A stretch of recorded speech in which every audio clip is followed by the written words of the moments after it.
ودین الحق لیظہرہ علی الدین کلہ۔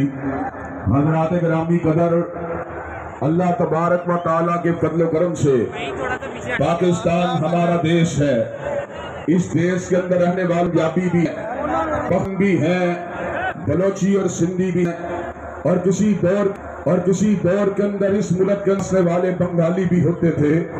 لیکن میں آپ کو یہ بات بتلا دینا چاہوں، ایک کثیر القومی ریاست نہ رنگ بنیاد کے اوپر مشتمل ہو سکتی ہے، نہ نسل کی بنیاد کے اوپر برقرار رہ سکتی ہے۔ پاکستان کو اگر کوئی چیز برقرار رکھ سکتی ہے تو وہ رسول عربی کی شریعت ہے۔ اور میں اس بات کا اعلان کر دینا چاہتا ہوں، جب تک رسول اللہ کے غلام زندہ ہیں، صدیق کی صداقت کا نعرہ لگانے والے زندہ ہیں، فاروق کی عدالت کا نعرہ لگانے والے زندہ ہیں، ذی النورین کی صحابت کی ترجمانی کرنے والے